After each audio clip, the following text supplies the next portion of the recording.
Hi, Kitmin. Thanks for the introduction. I hope everyone can see my screen now. Yeah, we can see. That sounds great. One second.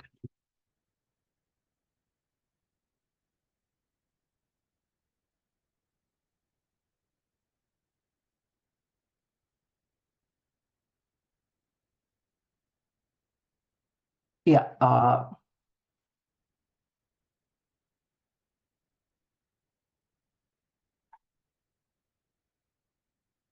So I'll be running over an overview of recent advances in generative AI with a focus on the vision side of things. And so to start off, I'd first make some acknowledgements about content I borrowed from two tutorials and these slides of a professor. And going over, so I guess you guys have some idea about deep generative learning now, and the general goal in Vision is you have, let's say, some data distribution. In this example, let's say all the cats in the world, and you'll have a few samples, pictures of cat images here, and you train a neural network using those. And our downstream goal is we have this neural network, and like Sandeep explained the difference between discriminative and generative here, we usually wouldn't have any inputs. We just have a model, and the model is supposed to generate cat images for us. And in terms of applications, generative AI has already started, especially visual generative AI with big tools like DALI and Google's own Gemini have started to impact a lot of fields in the world with a lot of real world impact. And things can be applied in art and design, content generation, representation learning, and entertainment. And of course, all these industries have been using AI in a lot of ways for a while, but with these recent methods, it's just gone exponential, as you would have seen in some of the slides of our keynote speaker. Uh, so to go deeper into the landscape of generative AI, so today my talk will mostly be focused on denoising diffusion models or diffusion models in general, which are the newest addition of generative tools that kind of caused the recent explosion in the visual or image domain. Before this, there was something called GANs, which also did something similar and have been highly impactful across the industry. But just a quick note that these things didn't just pop out of nowhere. These things have a very rich history dating back to like 20, 30 plus years sometimes. There were like earlier efforts as early as 2005 or even before that, where people were trying to generate images in various ways. There were energy-based, like RBMs, Bayesian networks, and there were energy-based models, normalizing flows, and variational autoencoders, which were like the early and autoregressive models, which were like the background and the foundation that help people create generative adversarial networks. And after that, even denoising diffusion models. So we'll first do a recap on what GANs are and let take that to allow us to make a deeper dive into diffusion models. So if we look at image generation or visual generation with an analogy to our universe, we could say that there was kind of a big bang early in the 2014s with GANs, which had a big impact across industries. And after things started settling down, diffusion models came up in 2020. And so far, that has had an even bigger hype across research both. And especially with OpenAI having some very interesting marketing on this with some of their tools or products like DALI 2 and Sora, which generates very realistic videos.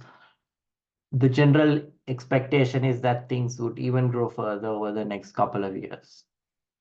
So, uh, tying back to that cosmology example, if we look at a top conference, CVPR is the premier computer vision research conference, and we can see that more and more papers have been about GANs since 2014, but recently with diffusion models, that trend has gone down, starting to get replaced with research about diffusion models. The graph shows the number of papers and how many of them discuss this. And generally, papers in these conferences very often turn out into real world products. Some of them even lead into startups. And even some of OpenAI's first works were originally just research papers in big conferences like that. And within a couple of years, they were not even a couple of years, within months, some of them were transformed into very strong products. For example, there was a paper called DIT, or Diffusion Image Transformer, which was the backbone for OpenAI's Sora model, which was their biggest video model.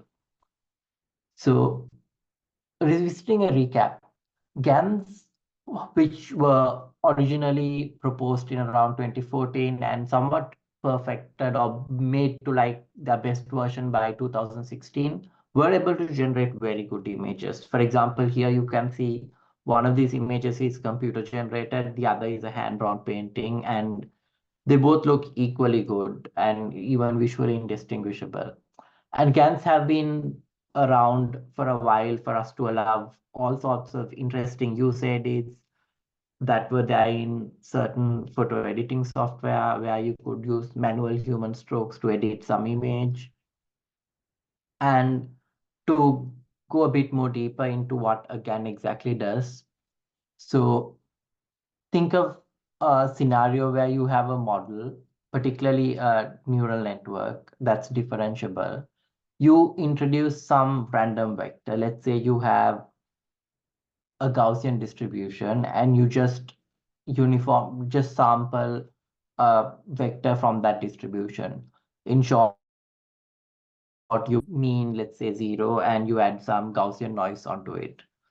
And you get a vector, let's say that's 1,000 dimensional. You pass it into your neural network, and the neural network is supposed to generate an image that's very realistic. And then you have your data set.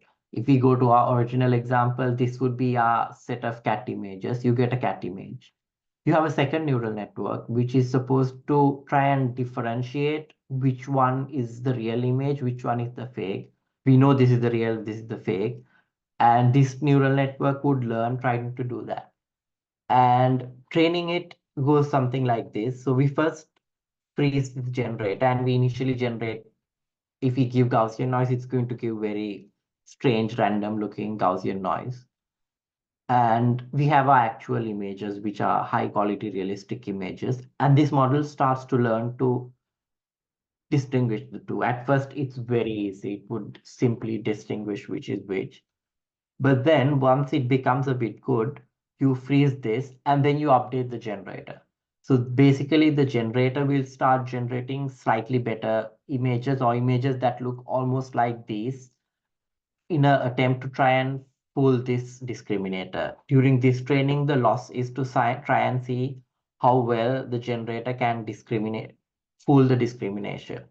And this is called an adversarial training, and you iteratively do both. As this starts getting better, you freeze this and you start training the discriminator.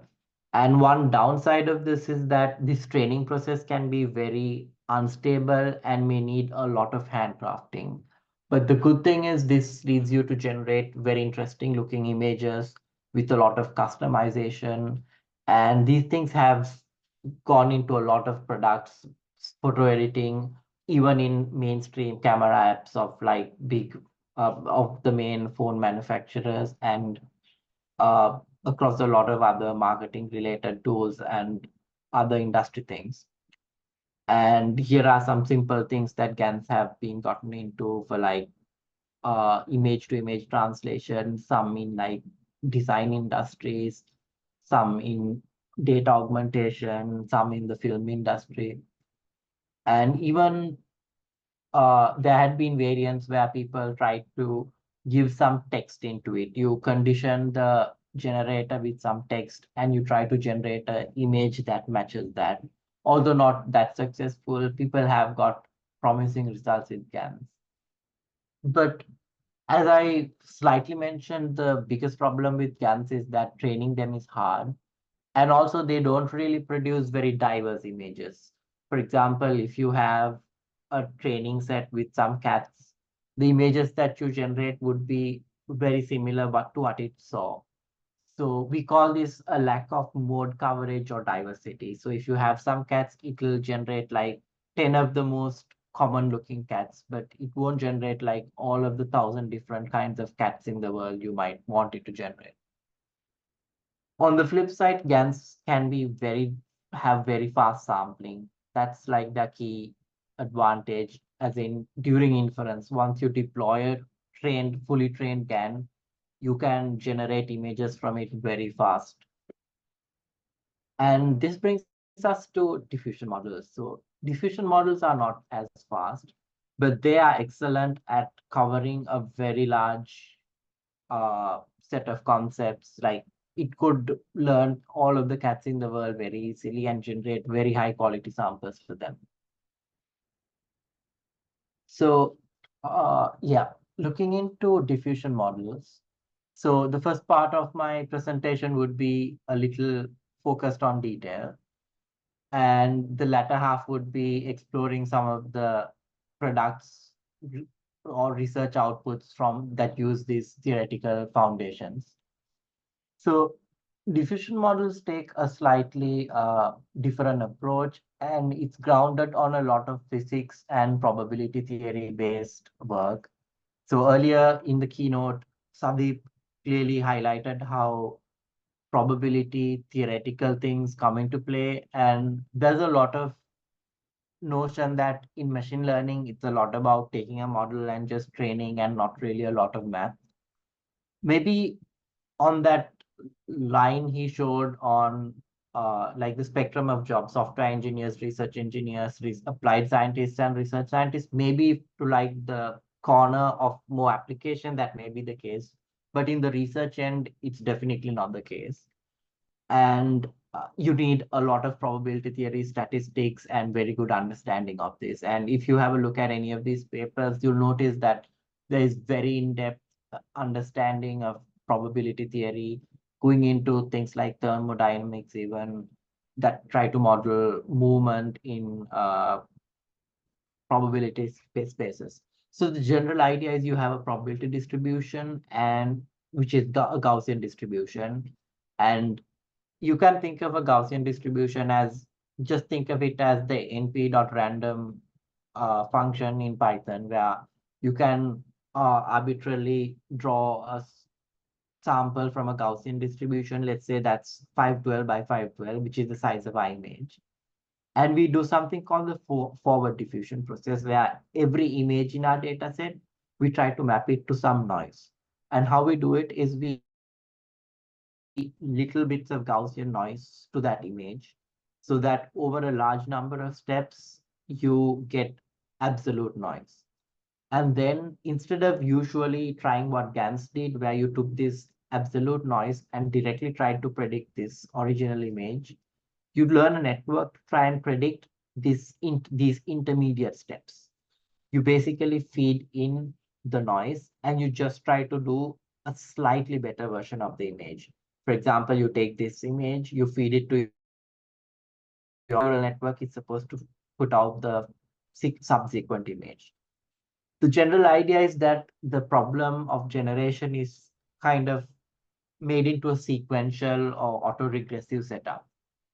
And the idea is this is intuitively quite similar to what a human would do to generate an image. Maybe we don't do it in the same way in this noise setup. We probably focus on more high level concepts. But this iterative idea allows the model to separate the generation process into lots of small different steps. And this allows us to, whenever it goes from here to here, it loses a lot of diversity, but this process tends to bring in a lot more diversity after it's trained. So looking into the model, generally you have some U-Net architecture where you have all of these are neural network blocks. The input, which would be a noisy image, is sent into this U-Net to get a small representation, and this is reprojected to the image space to get a much larger representation. And an interesting factor is that everything is conditioned on a time step. The time step would be, this would be time t equals let's say capital T, this is T minus 1, T minus 2 going up to 0. So the network knows what it is actually doing. And at each stage, it's the same networks that's shared. So going from here to here, here to here, here to here, all of these, it's the same network. The only difference would be this T input to the T component of the network would vary from 0 up to capital T, as you can see in this example. And generally, the training process of the network, this particular unit style architecture here, would be called the diffusion model in general, like this whole setup, including the time representation input. And if you look at the difference between any two consecutive pairs of images, this difference can be approximated to a Gaussian distribution. And the idea is that this network at each point would predict the difference between images or learn that difference. And it would learn some forms of Gaussian distributions. And we basically come up with a training objective that makes the network output some Gaussian distributions.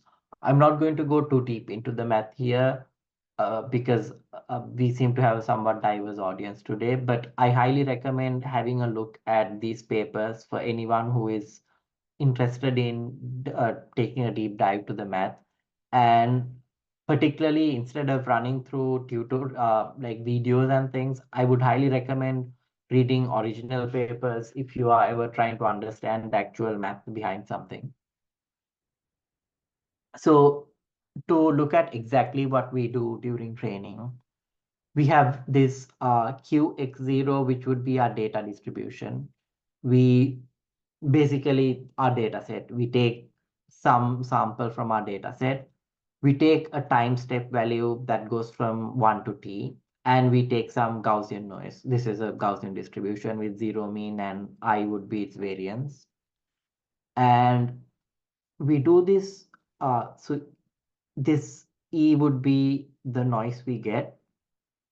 And then we try to approximate this E theta would be the model that I showed here. This entire model would be E theta.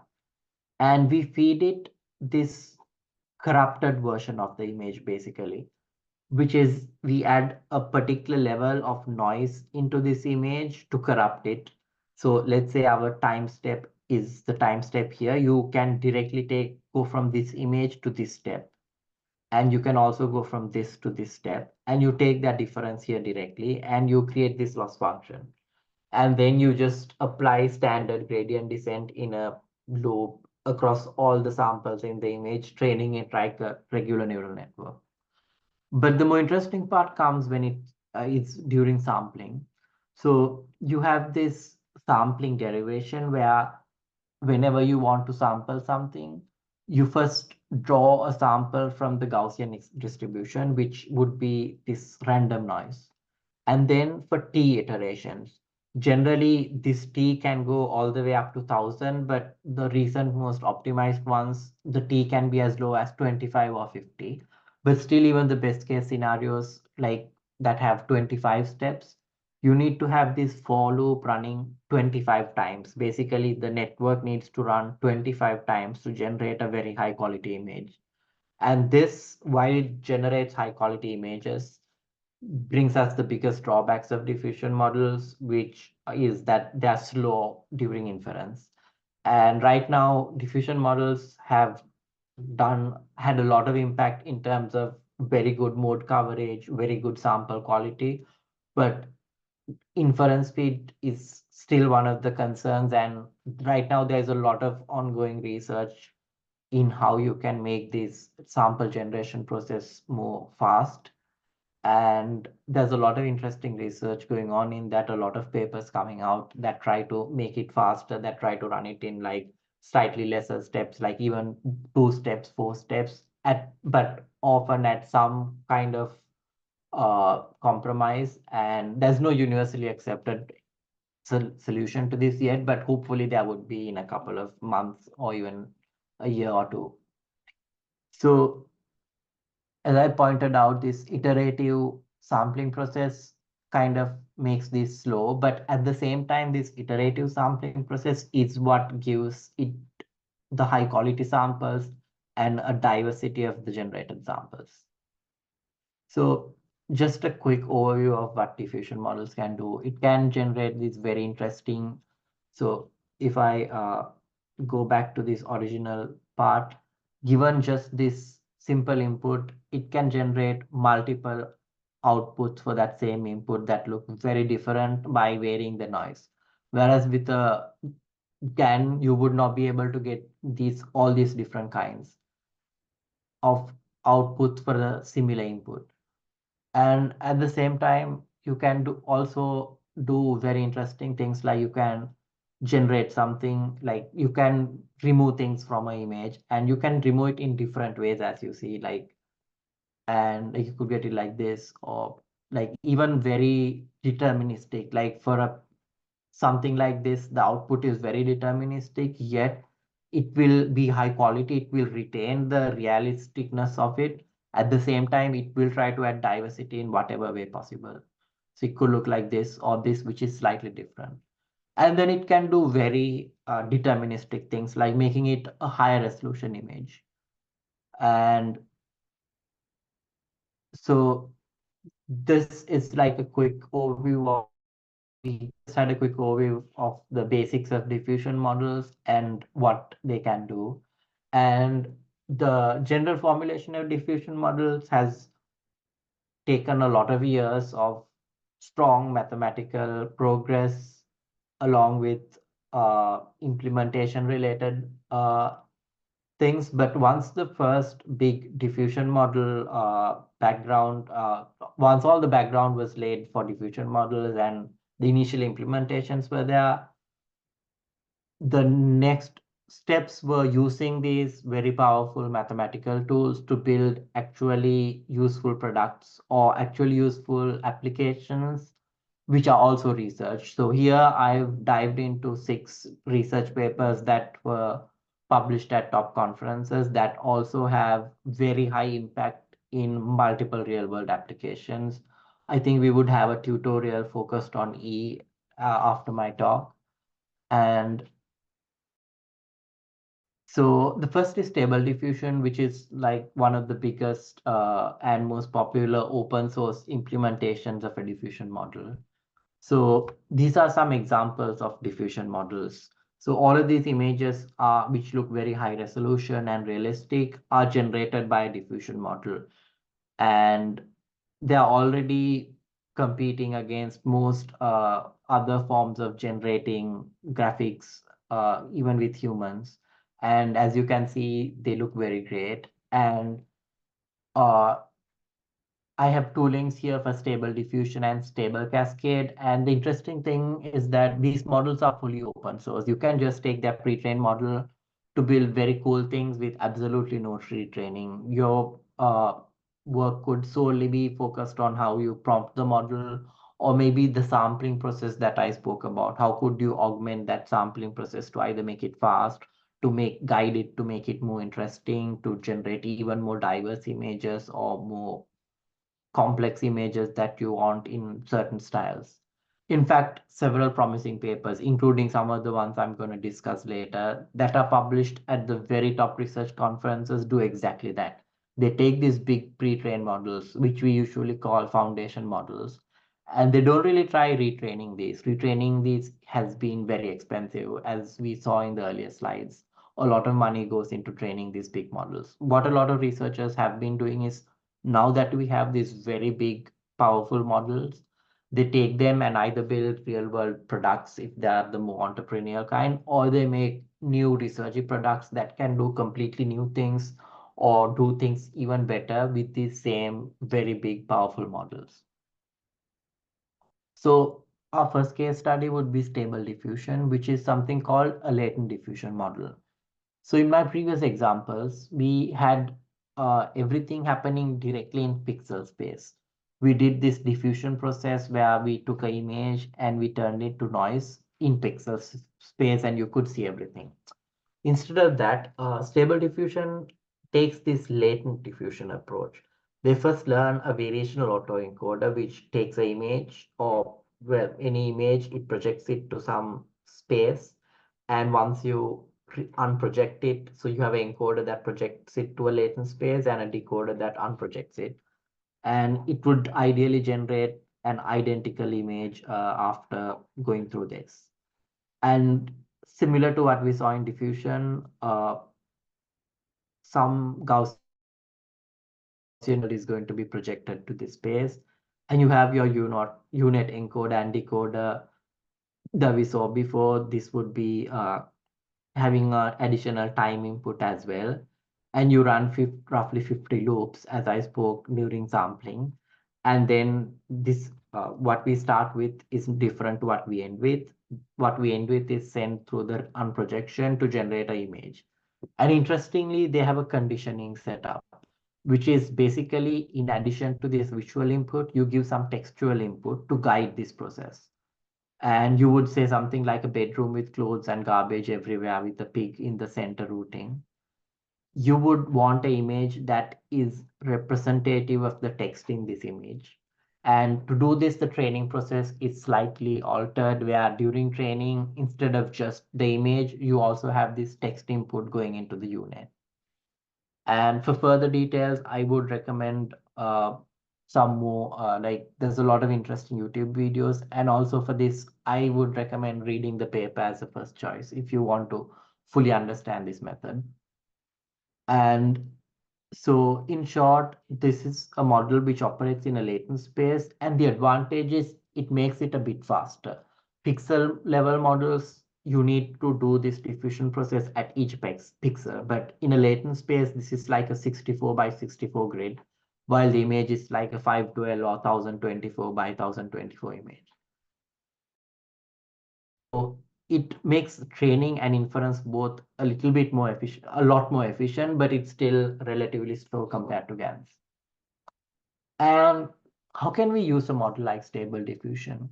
So one example is artistic projects. This is a PhD student I know at Columbia University, and he did this very simple set work which was published at a top research conference, where he takes a large language model like GPT-3 and he connects it with another diffusion. So he initially did it with DALI generative model, and later he integrated this with stable.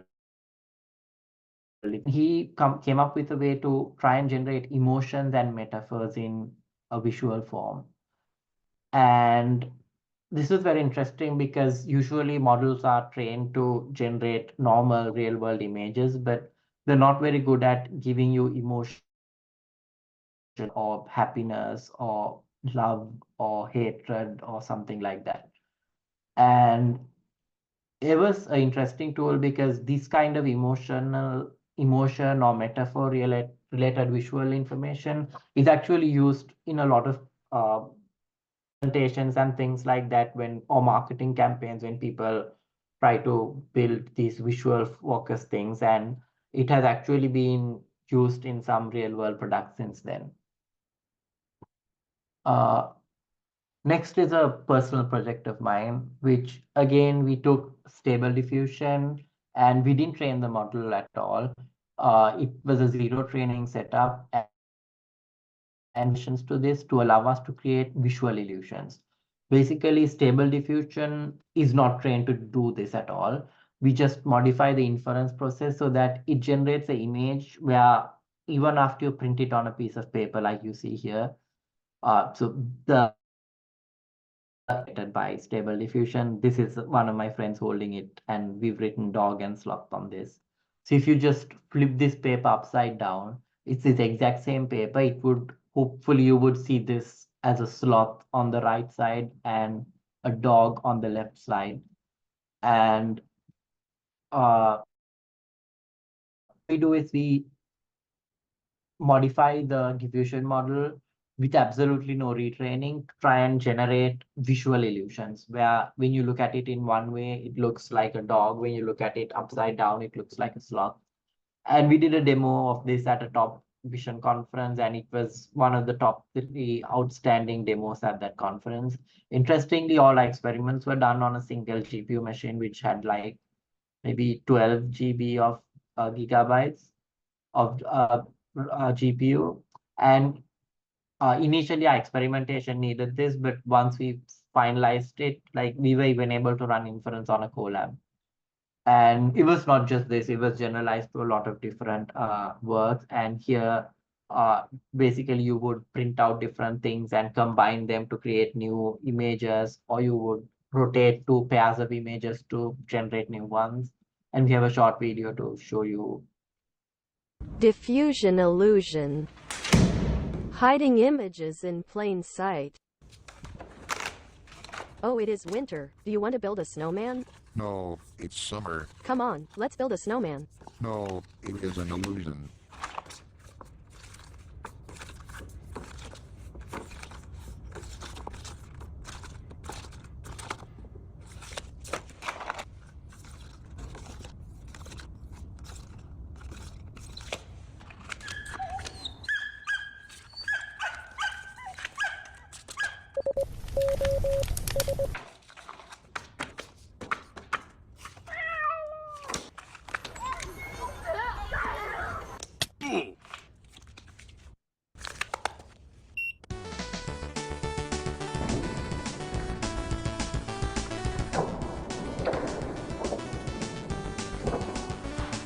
If you're interested, you could also check out the website, and you can try to even play around with our framework to try and make your own visual illusions with something like this.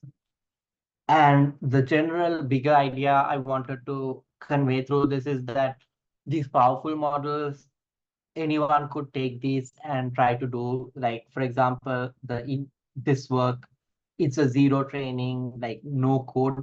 Actually, it has like almost no coding at all. All of these are implemented as APIs. These, so GPT-3 and DALI both are APIs, and the general idea of this was something that anyone could use to generate slightly better images from these. And this needed quite a bit of coding, but still it was a very less resource intensive project. So moving on, STEdit is another interesting work which does need to train the model to some extent. But what they do is, given an image, it wants to edit that image. Basically, you'd say, I want it to look like this. You'd take the image and you'd draw, and SDEdit would use stable diffusion underneath to just take this and modify this. So, or you give an empty image like this, and it would create something that looks like this.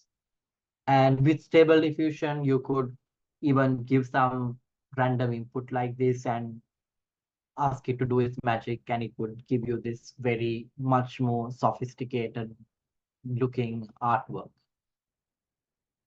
And in fact, there are variants of this. All of these are papers accepted at top conferences, and they just do a slight variant where you change a fixed region of the image. For example, you replace the fruits with pears here, or you replace the bowl with a basket here. And these kind of things are very interesting because they have applications directly in image editing. Tools like Photoshop or any other image editing software, even on phones, are starting to try and use these kind of models under the hood.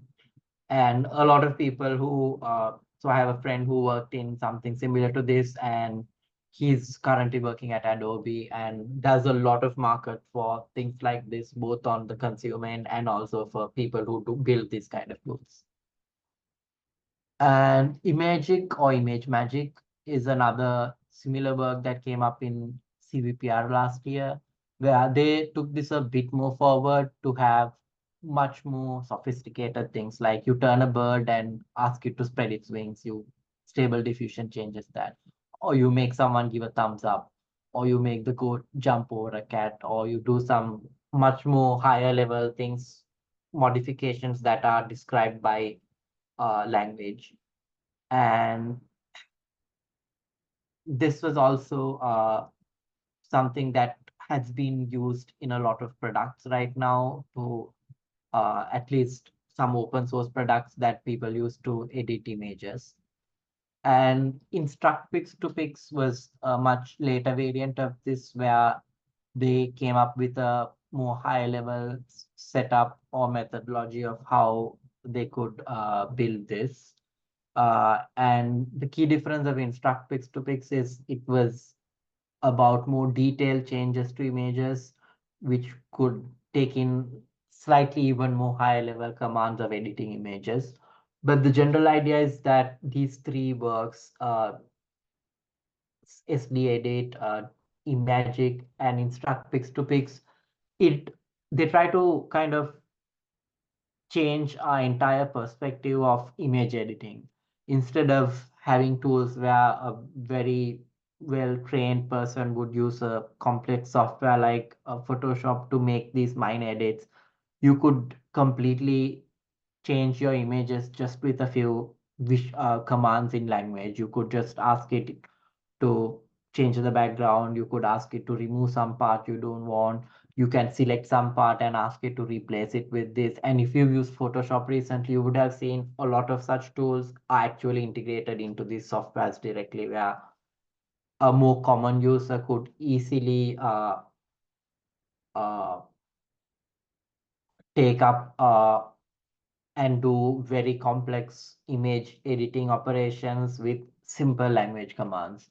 And this would hopefully be, this seems to be the direction that a lot of these tools and the industry as a whole is to have a very big market, as we can predict based on what's happening right now.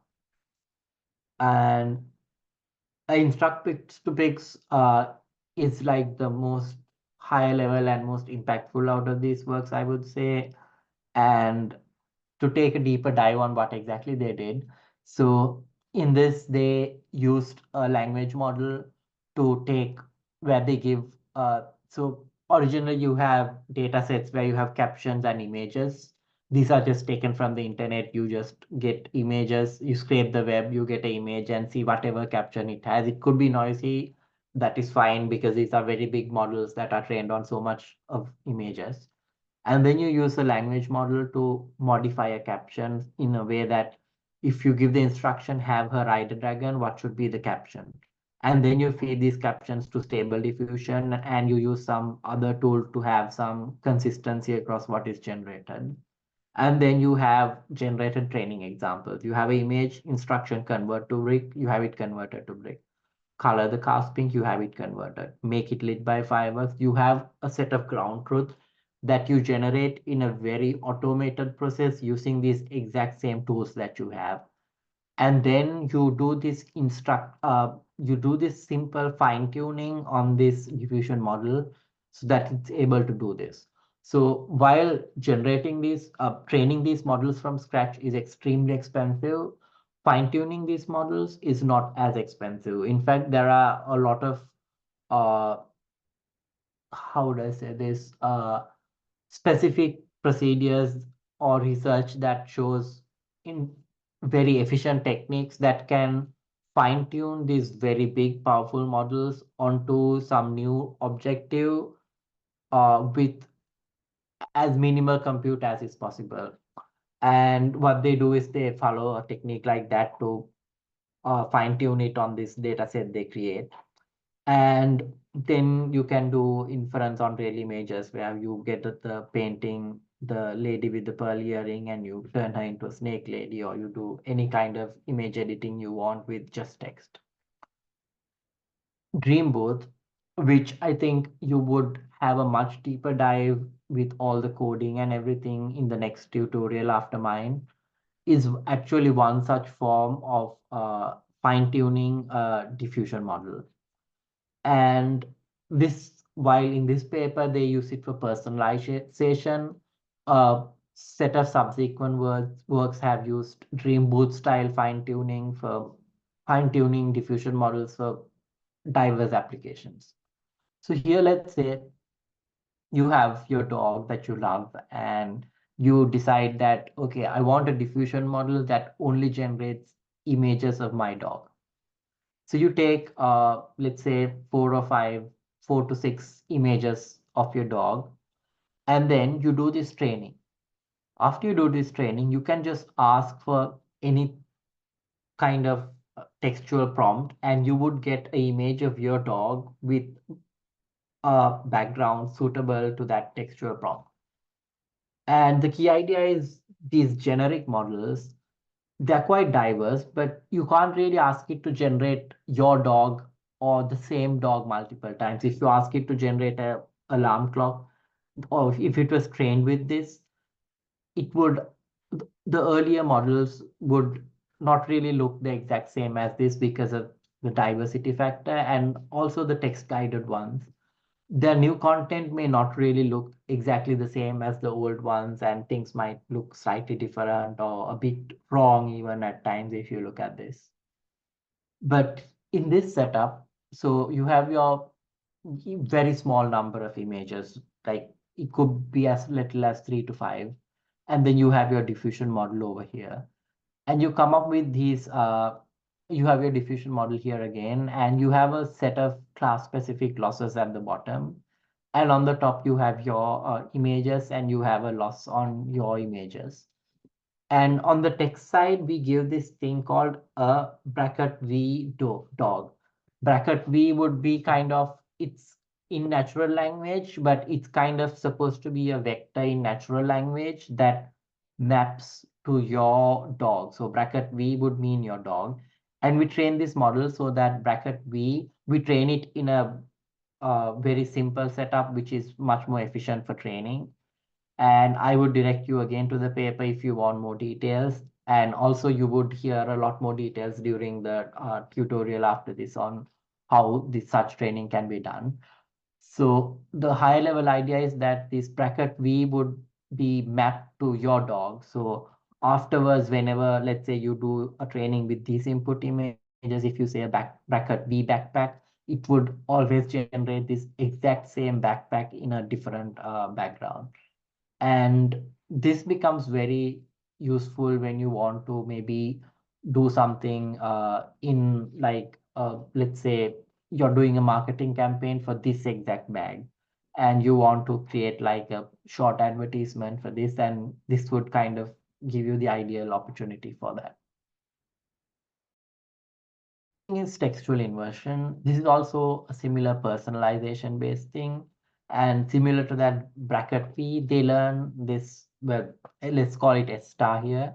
They learn something called S star where you have some inputs, you invert it into some textual, uh, let's say caption. And then you can just ask the model to generate an oil painting of S star, Elmo pose, crochet of S star, and you would get exactly what you want. And the underlying idea is quite similar. You have a photo of a star. Language is tokenized, as you would have heard in one of the previous sessions, into vectors. And this S star is turned into this vector V star.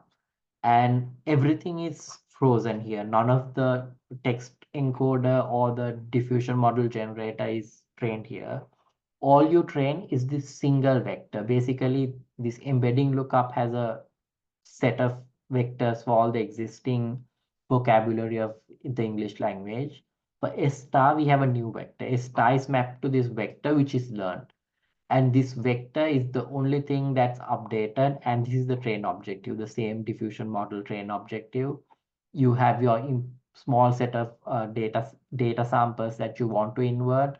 You have the same denoising style objective here. And you don't train any of the networks, you just train this one single vector. The stable diffusion, this would just be a 768 dimensional vector, just 768 real values. And you update those so that it matches these original images.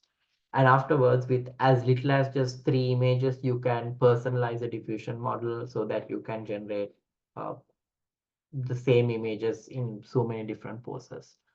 And this also ties back to what I mentioned about diversity of diffusion models.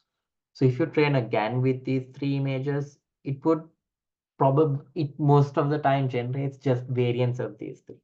But with a diffusion model, you can generate completely diverse things that look nothing like that, but also have some resemblance to that. And in fact, the textual inversion method, it's not limited to specific objects. It can even go on to more abstract things like an artistic style. If you give three very different images, it would capture the essence of those three. And then it would have a star would be the essence of these three. Here we could call it maybe the artistic style. And you would have it put into downstream images as you can see here. And finally, one last work called ControlNet, which was one of the more recent. ICCV 23 was like the most recent large vision conference, and this was the best paper at that conference. And in fact, this was a very simple thing where they guide the diffusion. Again, they don't retrain a diffusion model, they take stable diffusion and they add this guidance factor. So here, unlike the previous methods, you give a very detailed sketch and you want diffusion model to match this sketch. So if you were architect and you sketch this, you want realistic looking versions of this, but none of these lines can change even a little bit. They have to be exactly this. And they do exactly that. Basically, so how they do is during training, they obtain these images by taking a ground truth image. And if any of you have taken a computer vision class, you would have learned about how transforms and other ways to kind of map this to this, basically get edges of an image, or maybe it's run like a simple filter on this to get the edges of the image. And they basically train it in such a way where you get edges of natural images and you condition it on the edge to get varying versions of that same image. And then after it's trained and built, this is something that's had interesting artistic applications, maybe in fashion and design, where you could just give some poses, even not even the whole sketch, and you could generate multiple images of things like this. And also maybe like as personal projects that I have had friends look into. I had one person who combined ControlNet with textual inversion, where he takes like three images of, actually he did it with his cat, which was funny. He just took a few images of his cat and then he combined it with ControlNet, where he would make his cat do all sorts of different things. And in fact, there was another subsequent work that did something similar, getting a much cooler work, which I would show next. So far, all of my work has been, all of the work I shared was focused on images, but computer vision goes beyond that. There's also things like generating 3D objects, videos, and a lot more. And Dream Fusion is an interesting open source work, which has the open source version that generates 3D images. Basically, you ask something like a lion reading a newspaper. These are all 3D models, like point cloud models that a diffusion model generates directly. And the interesting thing of this work is that they actually use a 2D diffusion model with 2D images to generate this. They don't use any 3D ground truth for generating this. So that's something pretty cool. And then you have these other open source models where, let's say you want Dark Vader is surfing on waves. You get this image, but you're not happy. You want him to see him surf on the waves. So you turn it into image, you take an image model to do that.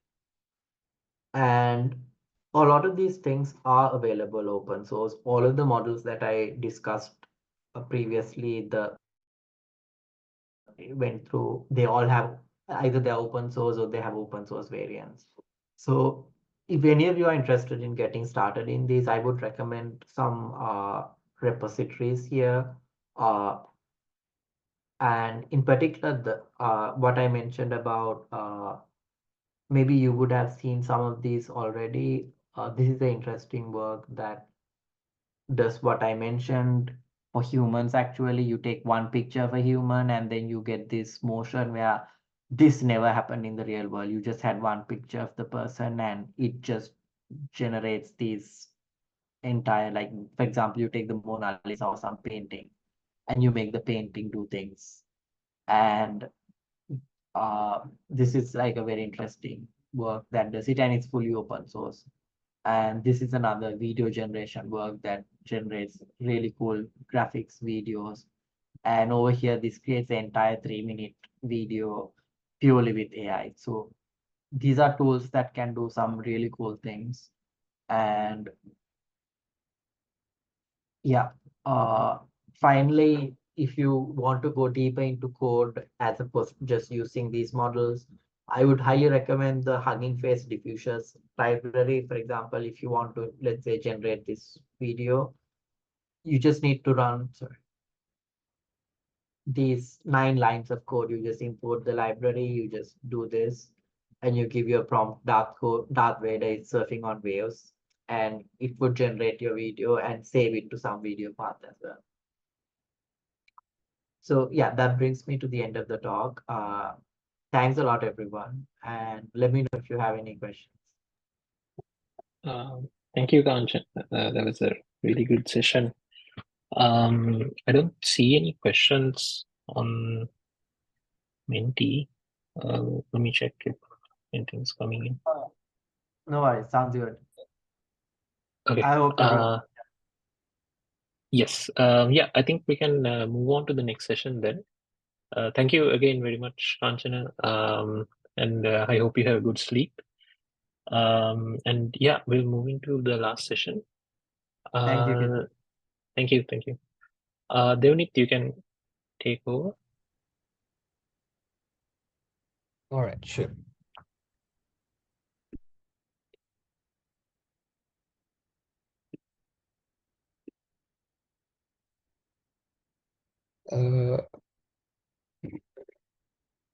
All right, I think I'm clearly audible and my screen is visible. Yeah, all good. Right. All right, so in this session, I'll be teaching you how to fine-tune Stable Diffusion XL for your own images. And in the end, you'll be able to do your own prompts and actually make the Stable Diffusion model recognize a specific subject that is unique and special to you.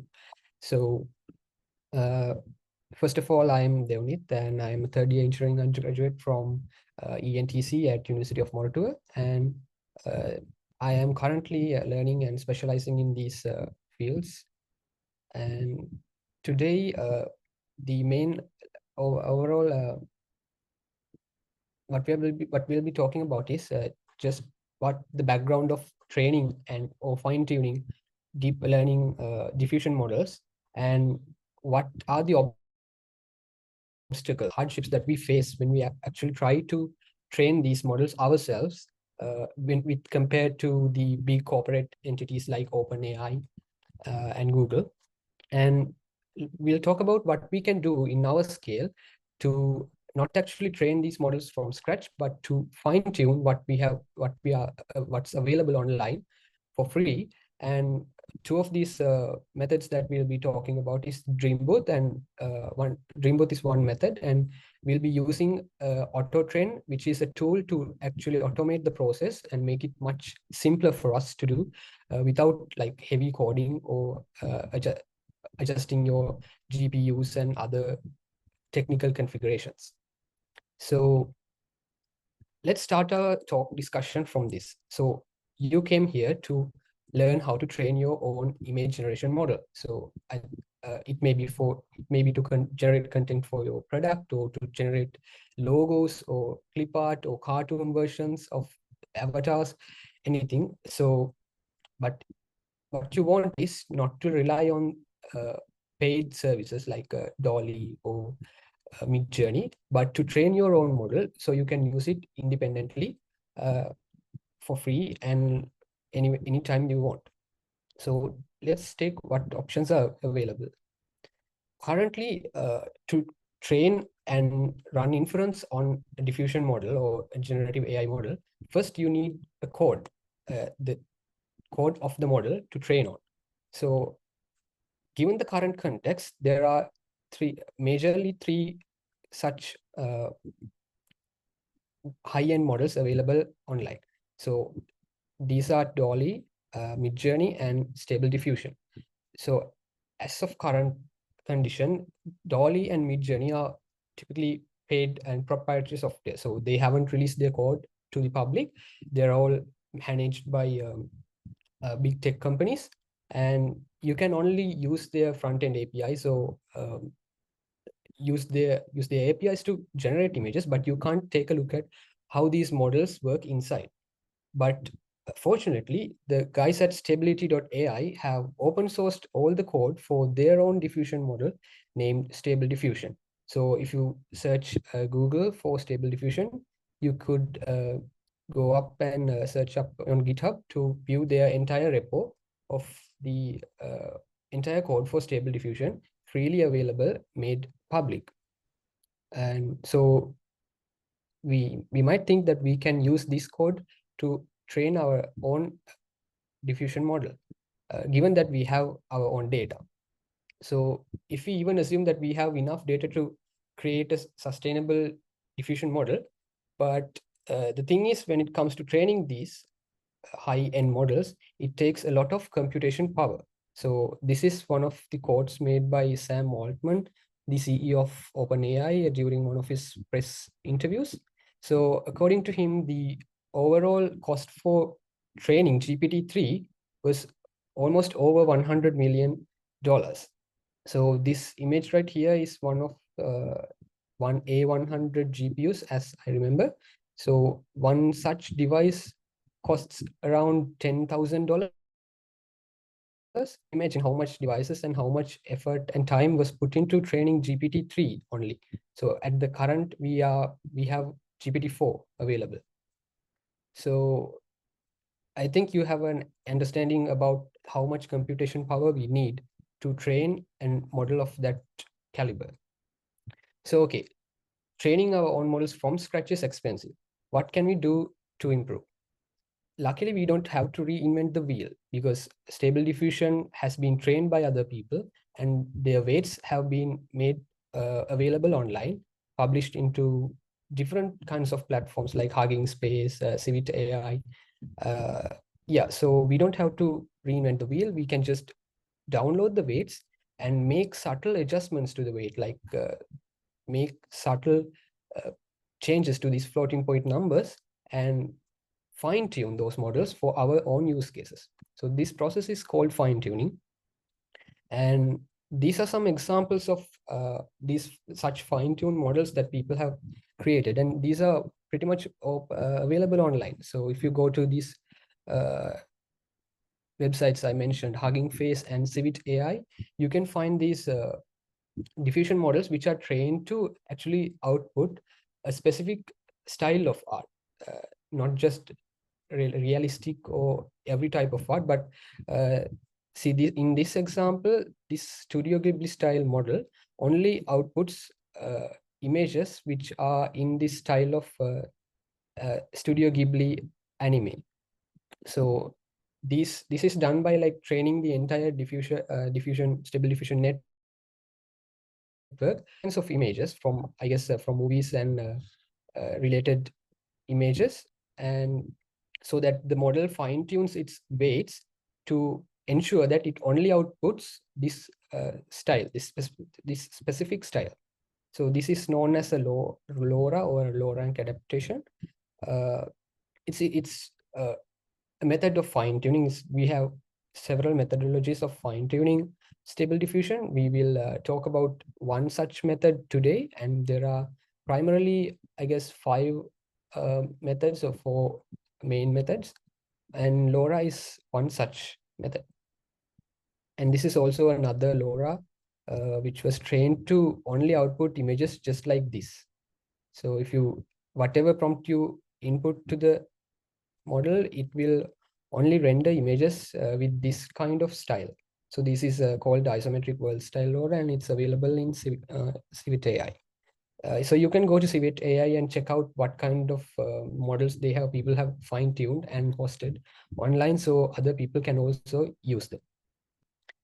And a key thing we should know is when to fine-tune, actually. So if you're planning to use stable diffusion for generic purposes like generating stock images or like generating normal day-to-day images, you won't need to fine-tune it. You can just download the stable diffusion weights from the internet and run the code on your computer, run prompts on your computer.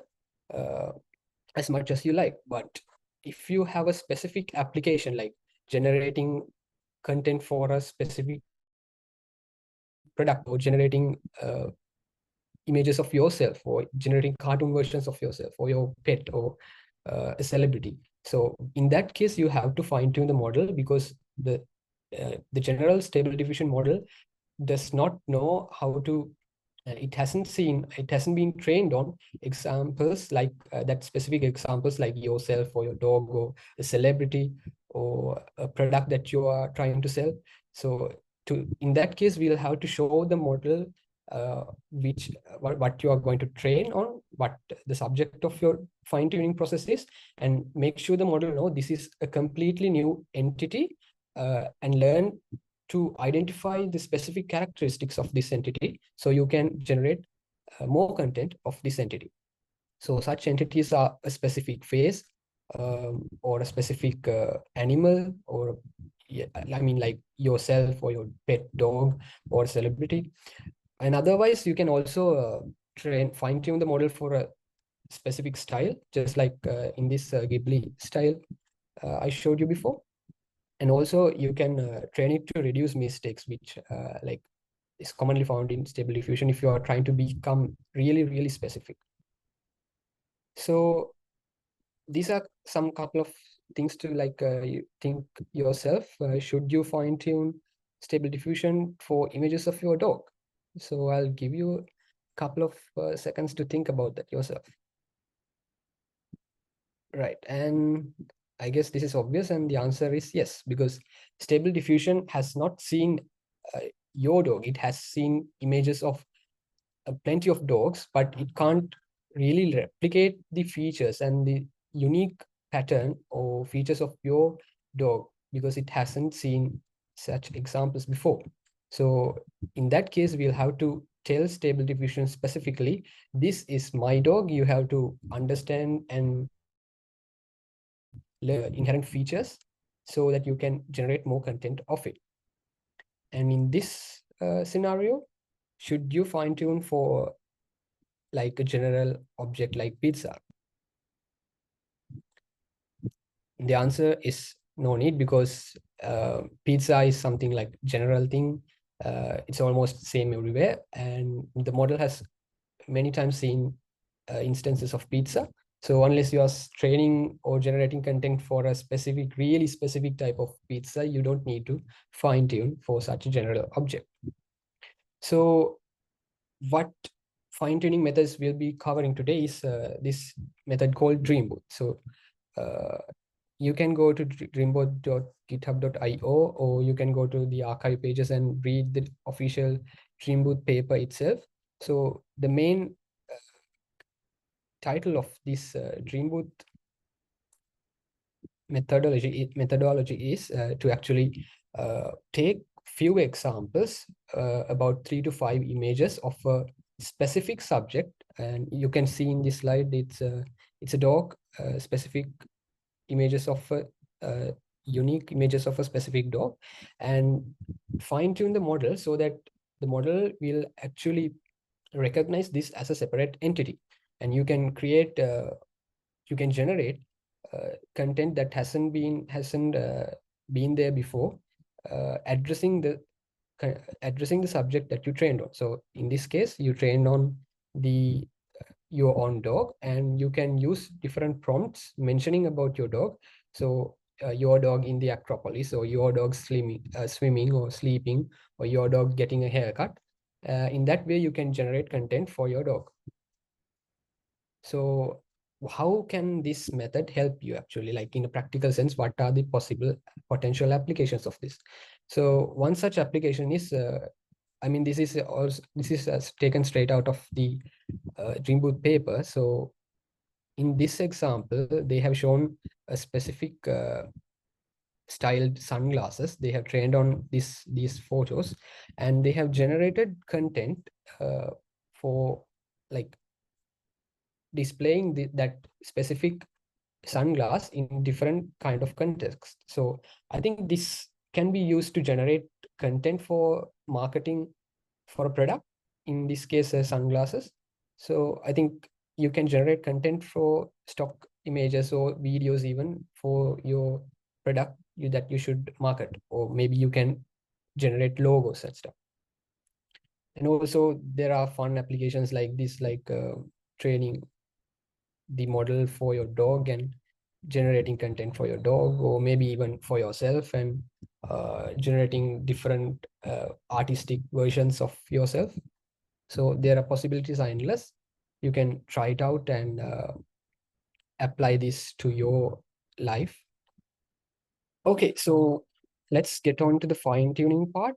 And to do the fine-tuning, we will not implement Dreamroot from scratch, but we will use something called auto train, which actually reduces the code that we should write, and mainly it coordinates the GPU pipelining and pre-processing the images and making the pipeline, and all those technical stuff is handled by AutoTrain. It is like published by Hugging Face. Yeah, so this is AutoTrain's official website. You can see it is hosted on Hugging Face, and it's used mainly for training Dreamboot, and also you can use it to train LLMs too. So yeah, we will get into the demo now. So if you want to follow along, you can go to this link, and yeah, this link, and click this button which says open in Colab, and it will open in Google Colab. So since this setting up these notebooks takes a bit of time, like maybe like 15 minutes or 10 to 15 minutes, I have opened it before and installed the relevant packages, but I'll be going through the code and telling you what to do. So when you open this in Google Colab, you will see that yeah. So first of all, what you have to do is to train this model, you will actually need a GPU. So you can go select a GPU runtime here. If this doesn't say T4, you can change the runtime type and select T4. T4 is the type of GPU that is freely available, and there are many other GPU runtimes available like A100, but that will actually cost Colab compute units. I'm just showing this to do how to do this without compute units, to do it entirely free. But if you have purchased Colab units, you can change your runtime and carry on. So now I have connected to the GPU, and the first thing we are going to do is actually install the AutoTrain library. So we are going to use Python's package installer to install the command line version of AutoTrain. So I'm going to run this cell, but at the first time, when you're running this cell, it will take about 5 to 10 minutes to actually install all the dependencies and libraries, because AutoTrain is quite a large library, I guess. But since I have already prepared this workspace beforehand, it shows me that all packages are neatly installed. So that didn't take much time. And yeah, so apart from being a library, we can actually use AutoTrain as a specific, like run it from the command line with several input arguments. So that's what we'll be using to train Stable Diffusion in this process. So you can see your files neatly organized here. So at the start, you will only see the sample data folder. And after you installed AutoTrain, you can move on to training, setting up a training session. This notebook is actually like follow it along from top to bottom. It's like explained like in stepwise. So once AutoTrain is installed, you can move on to setting up a training session. By setting up this training session, what we'll be doing is like making a project folder for our trained model weights to download on, and also we will adjust the hyperparameters of training this model. So some of you with the deep learning background might know what hyperparameters are. And if I go through this code one by one, so first of all, we have to like name the project we are doing. So I'm going with dog example because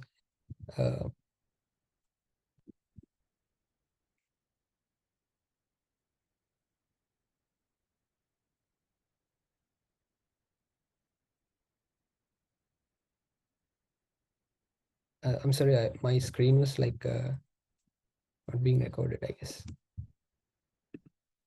I think you can see collab notebook right now. So I have installed AutoTrain like this, and yeah, I will name this project as dog example. And for the model, which I'm going to fine tune on, I will choose Stable Diffusion XL base 1.0. This model is like perfect for our case in this example. And before like running training the model, we need some input images, which we will have to include in this subfolder called images. So I will go on and make new folder here called images. And into this folder, I will basically upload my images. So these are my training images of this dog.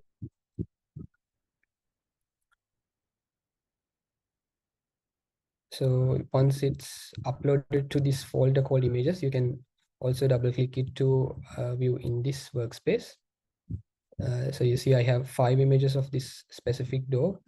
And now you have to provide the model with the prompt of describing what the subject in your images are. So in this case, it's a dog, and the thing to remember here is that we have to actually give a unique identifier to make sure the model knows this is something new, that the model knows this is something he has to learn about.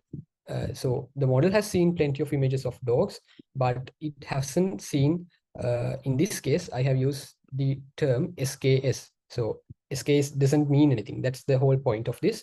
So when the model looks at this, it will surely identify that this is a new example for the model, and it will train itself to make itself familiar with this thing. So what's the important thing is you have to use a unique identifier here, most probably something that doesn't appear in a traditional dictionary. That would do fine, like a sequence of characters like this, which doesn't make any sense. Or maybe you can just like write this entire thing like so something gibberish like config, sorry, right, scase conf, maybe something like this. The point is it doesn't have to make sense for this to work. So I'm going with this prompt here because this is the prompt mentioned in the original tutorial. So what we are doing from this prompt is like we are telling Stable Diffusion to listen, Stable Diffusion, you have seen plenty of photos of dogs. You have seen white dogs, black dogs, terrier dogs, German Shepherd dogs, but you haven't seen a photo of an SKS dog. So take these images and train yourself to become familiar with this new kind of dog. So, and in the training process, what Stable Diffusion will do is it will identify that it hasn't seen anything before named as SKS dog. So it will adapt itself and fine tune its weights in order to match, make itself familiarized to all the patterns and colors and shapes of this dog. So that's almost about the setting up the project part. And the next are hyperparameters, which I won't go into that much because these are like good to go right now, because um, the learning rate is actually related to the same meaning in deep learning, what learning rate means in deep learning, and same goes for number of steps and batch size, and all the other hyperparameters are good to go in this way. And but I think for this example, 500 learning steps is quite enough. If you increase this to about 1,000, it would take much longer time to train. So 500 steps would take about 1 hour of training through Google Colab. And yeah, all the other parameters are good to go.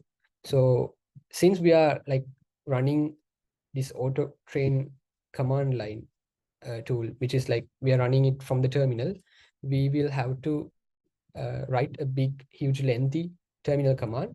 So to be able to like readjust these hyperparameters or change it from time to time, we have saved it into variables in Python, and we convert them, we use these variables and we include them as environmental variables, so we can call them in the command line command as arguments. So once you are good with your setting up details, you can run this cell. And sometimes like when you're uploading these images, it might create these metadata files in these folders. So, and it would like throw errors in the training process. So to avoid that, you can run this cell. It doesn't matter if it shows like failed to remove. And then you can start the training process by running this cell.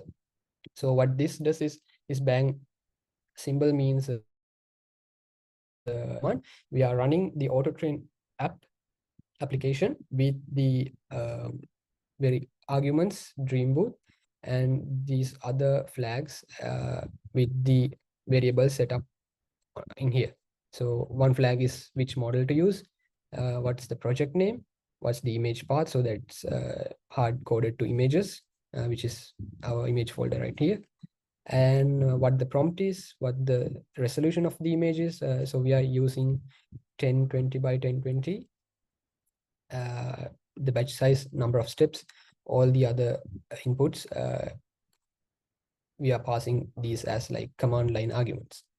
So once you run this cell, the model will actually start fine tuning. Autotrain will create the pipelining stuff and manage the GPUs and RAM and every other technical details. Don't worry if it like throws some warnings like this. You could also like connect, there's a which you can use to connect this output of the model directly to Hugging Face. So if you have a Hugging Face account and if you have Hugging Face spaces, you can make the output of this auto train process directly upload into your Hugging Face space. So that way you won't lose your weights again once you close this tab. So train in a couple of minutes you will see like the number of steps it's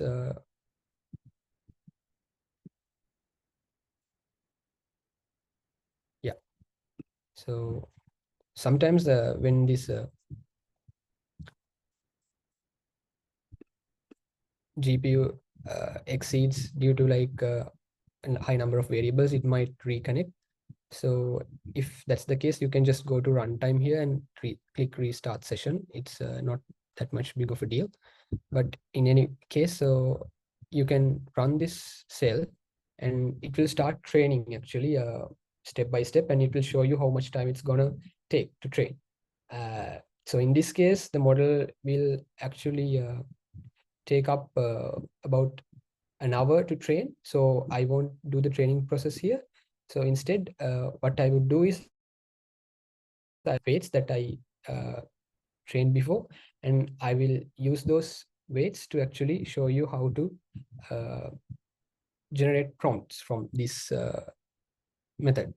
So after training, you will see that the training process has been successful, and you will see a folder named your project name. So the project name you've selected right here, you can pick any name you want, and you will see a folder with the exact project name that you specified here.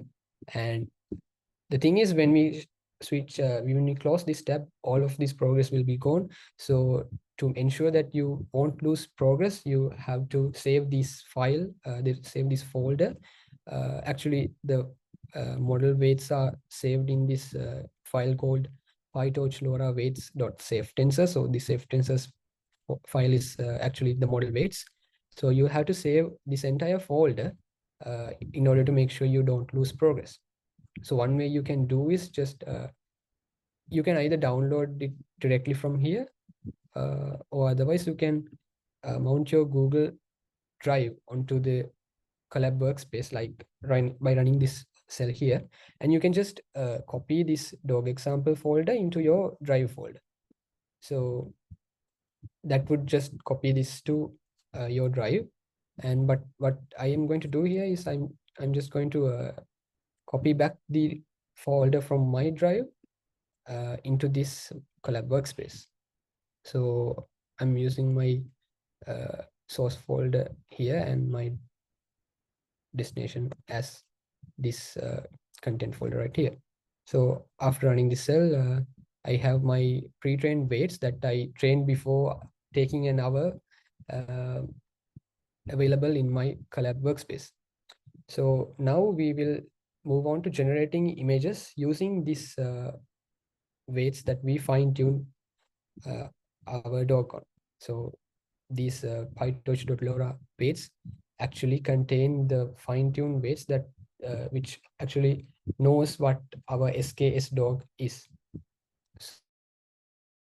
So in this cell, we are importing this library called diffusers. This library automatically comes inside of AutoTrain, so you don't have to install it separately. And so diffusers, we using this library, we can implement this, like call the stable diffusion model itself in several lines of code. So to do that, you'll actually have to make a pipeline. So I have done that here. So I have instantiated a pipeline called a pipe, and I have given the input model. And so input model is the base model, which is like the base model that we trained on. And for the project path, you can give the name of the folder that you trained earlier. So make sure this path right here matches the folder of which you trained on earlier, like this project name. All right. So once that is done, you can initialize the pipeline and send it to the GPU. So this pipe.to CUDA means sending the pipeline to the GPU, and we are asking the GPU to get ready to generate images for the prompts. And this once the base model is loaded, we will actually also import the fine-tuned weights. There are two specific weights, like the base weights and the fine-tuned weights. So the fine-tuned weights are imported from this line of code. So this PyTorch LoRa weights.safetensors refer to the trained and fine-tuned weights right here. So we are loading the fine-tuned weights into the pipeline. So this will also take a couple of time because it has to like download several large weight files, about 12 gigs of weight files. So it might take about 5 or 7 minutes. But once this is done once, you can use it again and again, because the weights are stored in this in your workspace until you close this tab. So now we are ready to actually generate an image from this. And in this case, I have used this dog, right? So this dog with this specific appearance, and I will use this prompt right here to generate a photo of this specific dog as a Jedi from Star Wars. And you can read about the prompt here. It's highly specific and highly detailed. I mean, using a longer prompt and your specific prompt leads to better generations. What matters is like the most prominent part, which is a cartoon of a SKS dog as a Jedi holding a lightsaber. So all these other things are just to ensure the quality and the specificity of the image. And you see here that I have given the model realistic images of this dog, but I'm asking for a cartoon version. So a different style and a completely different context, because we have shown the model simple and candid photos of this dog. What we are asking it about a completely different conceptual thing to generate. So let me just run this code. It will take half a minute to generate. So, and the purpose of this seed here is to make sure that every time I run this code, I will get the same image. So we know that diffusion works as random. It starts as random noise. So there's a randomness to what images will be generated every time I run this code. But using this seed and setting it to a constant, I will get the same output every time I run this code. So once I instantiate a generator for the image, I will send the generator to the pipeline, and it will output an image which I can save in my workspace. So you see there are it takes 50 iterations and the image was saved successfully. And you can see the generated image here. If you double click it, you can see that our dog, which we custom trained on, has now been painted as a Jedi from Star Wars. This is like really magical because the model has never seen this kind of image before. It has only seen images of maybe Star Wars and maybe a couple of images, like only 5 images of this dog. So using those, only those two contexts, the model has learned now how to how to combine those two elements together and generate entirely new concepts. So yeah, I will try out some different prompts so that we can test out the authenticity of the model. So maybe a popular prompt that was used after the release of Stable Diffusion was like a cartoon of SKS dog. So make sure to use the same unique identifier that you used in here. So that's what the model recognizes this dog as. So SKS dog refers to this specific dog. So you remember it, make sure that you remember this specific unique identifier. So a cartoon of a SKS dog, as you can try this Pixar style, which refers to this style of these Pixar movies. And I will also add highly detailed 4K, UHD, maybe smooth to ensure the quality of it. All right, I will generate an image. Wait, I will add also add 3D here to make sure it's like a 3D image of the 3D cartoon version of this dog. So I guess what you can do is you can train the model for your images, take 5 images of yourself, upload it into the collab, and an SKS person or something like that, and train the model and fine tune it, and use this kind of prompt to generate this Pixar version of yourself, generate avatars for Facebook or your profile picture or something like that. So that's one fun concept that you can do.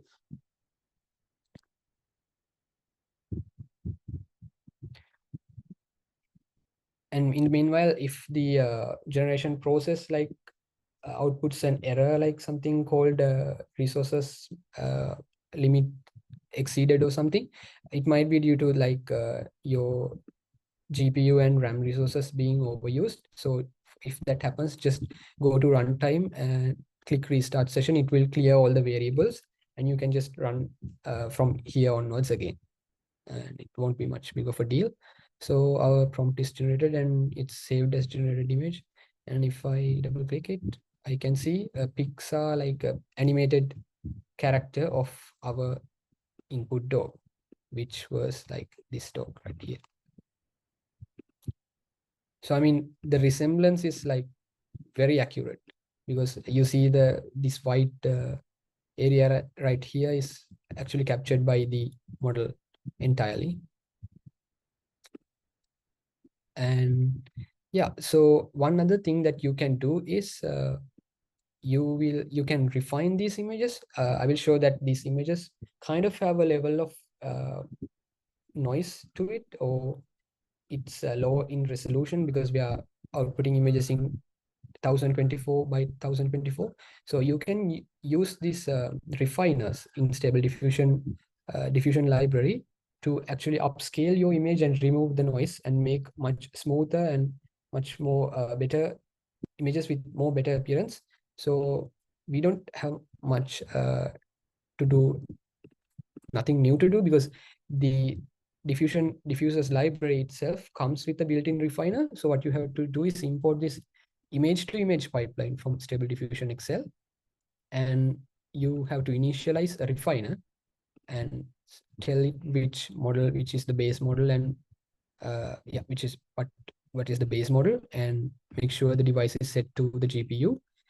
And you can like create a prompt again, create a generator and create the image from the generator and the pipeline, and you insert the image into the refiner object, and it will give you actually the refined image. So basically, if I run this prompt right here, it will generate this image and it will pass this image into the refiner, and the refiner will actually upscale and smoothen and reduce the noise of the generated image and output as a refined image. So I can't actually run this. The problem with this code is like you can't run it at the moment with all these resources being overused. So if you try to run this code right now, you see that my GPU RAM is actually maxed out at 15 gigs, and also my system RAM is also maxed out. So if I run this code, it will throw me an error saying you're trying to use too much memory and GPU. So it will crash and I will have to do this all again. But if you have purchased collab compute units, you can actually choose a better GPU, or you can extend your resources from these amounts. Or otherwise, if you have a good GPU on your local device, you can actually download this diffusers library onto your local device and download the model weights also, and do the inferencing process locally. So I think the hassle would be to like download 12 gigs of Stable Diffusion weights, but otherwise it would be much easier to run it locally, given that you have a decent enough GPU. So yeah, what kind of things that you can do after this? So learn to actually generate images from prompts and also how to refine images. So what are the next steps?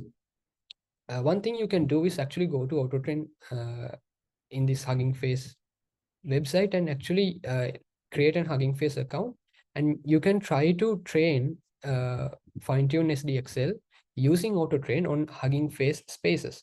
So in there, actually, you don't have to write any code. You just have to select which job to run, like select AutoTrain and create a Hugging Face space, and you just need to import your images onto the website, and the website will actually, the AutoTrain Hugging Face spaces will actually do the training process for you. You can just sit and relax and watch. But the issue is like you have to purchase computing units for like efficient training. Otherwise, it might take a lot of time or in the free version. And also you can try to generate multiple images from one prompt, because as we have seen, many image generators actually throws out at least 4 images from one prompt. So that would be easy to do, I guess, because all you need to do is like wrap this snippet of code around a for loop. So there's that. And also there's this functionality called negative prompt in most image generators. So you can read the docs documentation of this diffusers and stable diffusion to actually add that functionality onto your prompting right here. Yeah, so one more thing I haven't mentioned here is actually like try to create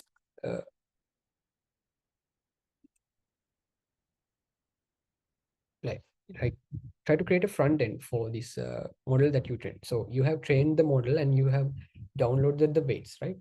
But if you are like making this for like a commercial or an enterprise solution, like writing code every time and running it on Jupyter notebooks might not be the best way to do.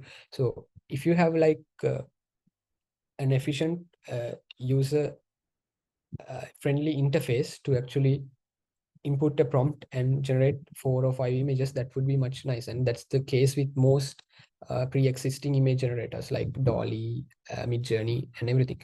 So what you can do is you can use platforms like Gradio. So Gradio is one such tool that you can create that you can use to create a front end for your pre-trained model. So you can save this model weights as a checkpoint file, and you can use this checkpoint file to um, actually like create like this kind of front-end interface to prompt and adjust the hyperparameters related to your generation. So Gradio is one such tool that you can use, and the other one is Comfy. So it's all open sourced, I guess, and available on GitHub. So Comfy UI is one other such tool that you can use. And one more popular tool is Automatic, otherwise known as like Stable Diffusion Web UI. So it looks like this, and in here you can import the fine-tuned model weights as a checkpoint file, and it creates like this like user-friendly interface for you to prompt and generate a prompt and enter a negative prompt and change the other settings related to how much images you want, what's the resolution you want, the sampling steps. And so this would be much user-friendly and deployable in the sense of making an actual product using this. Yeah, so I have added other resources that you can use to check out, and there's a couple of things that I need to show regarding the outputs of this image. So these are some of the prompts I tried before, and so this is the exact same this Star Wars prompt I used. So if we switch this SKS dog, and if we replace it with dog, we get the image shown first. So in this prompt, the model generalizes the word dog and it outputs an image like with dog. So when we say dog, this is what the stable diffusion model thinks of. And if we be a little bit more specific, if we enter white dog instead of just dog, the stable diffusion model outputs the second image. So this is what the generalized idea of a white dog sounds like to stable diffusion.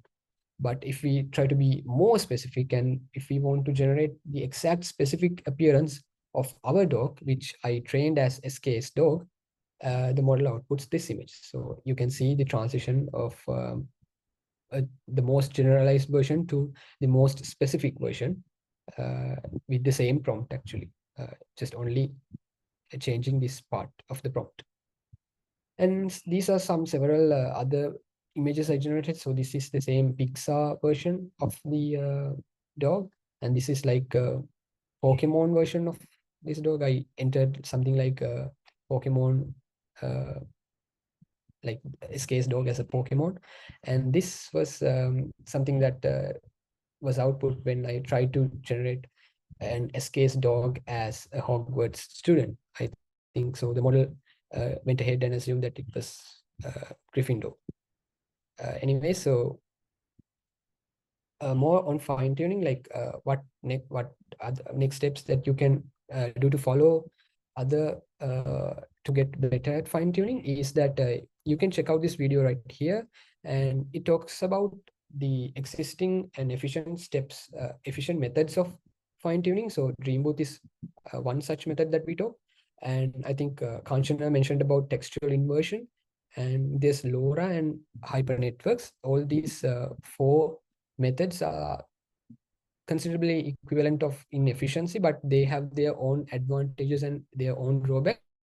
So for example, the drawback of Dreambooth is that we train the entire network, like we train the entirety of it again when we are fine tuning. So it increases actually the, it needs much storage space when we are storing the variant of the stable diffusion.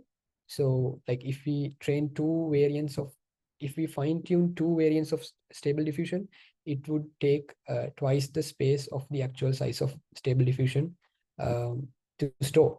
But in cases like LoRa, which like trains only like middle stages of the stable diffusion model, we won't need that much space to store.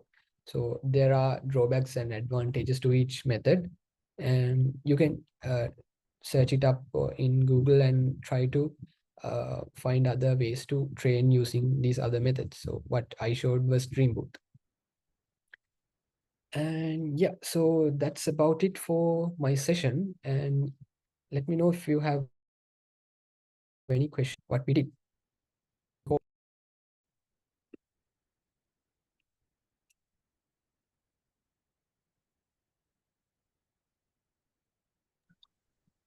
Again, Thank you, apologize Devani.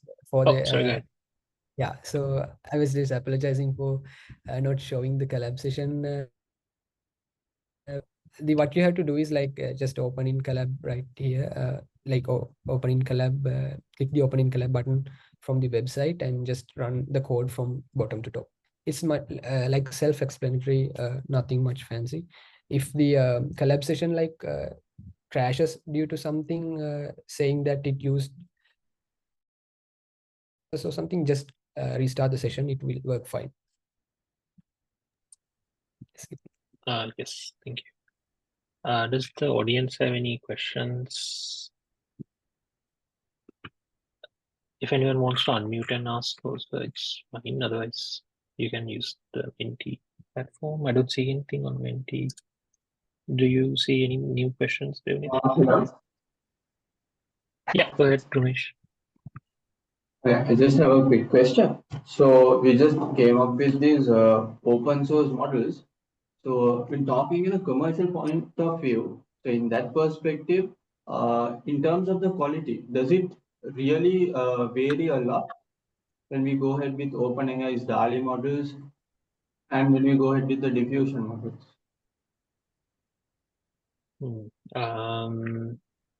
That's a good question. Devani, do you have an opinion or shall I give mine? Yeah, in my opinion, the case is like all these, there is a kind of significantly difference in these enterprise models which have been fine-tuned over and over again for quite a long time now, and compared to what we did today, because we actually fine-tuned on the most basic version of SDXL, which was 1.0 something like that. So we are like far behind what the industry is actually performing right now. Yeah, that's what I think regarding the difference between what we did today and what this industry has achieved so far. I think Kitminaya, you have anything to add to that?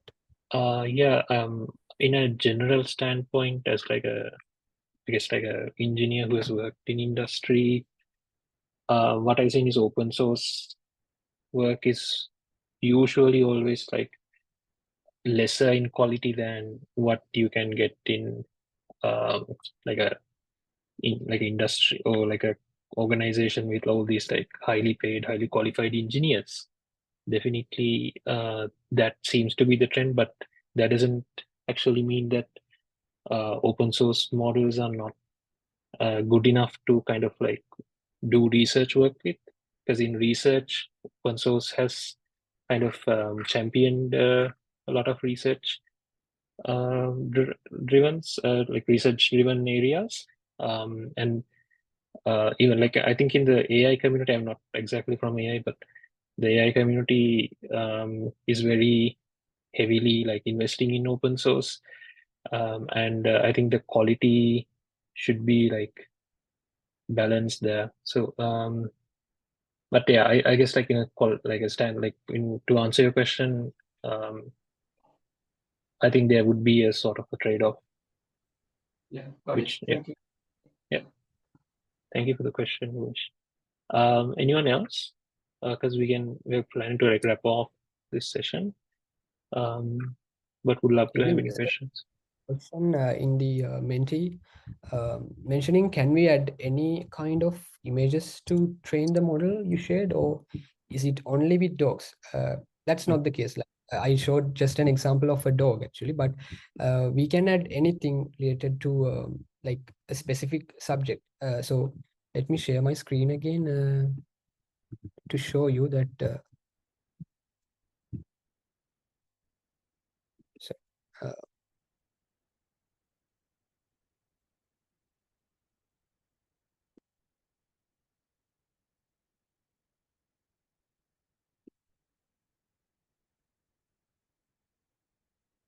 yeah, so if you actually go to Dreamboot's official website right here,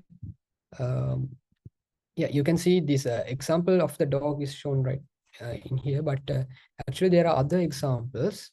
For example, this image fine tuning with for these sunglasses. So they have used a prompt called bracket V sunglasses in the jungle. So you can replace this bracket V with any unique identifier, like I mentioned before, like SKS or SKS conf or something like that. It just has to, the only condition is that it should not appear in a dictionary. It should not be a meaningful word, which actually a token which the model has seen before. So it just has to be something like gibberish, a unique identifier actually. So in this case, it's a sunglass, and in here it's a photo of a backpack, and here it's a vase. And yeah, dogs are, we can do dogs too, cats, cars, etc. So there's a multitude of approaches, like it's not only dogs. And I also have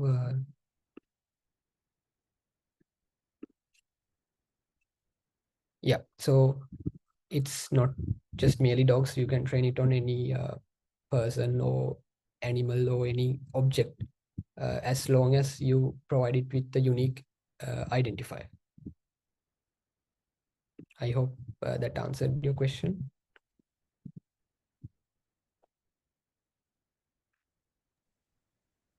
Yeah, I think that looks good. I don't see a new question on me.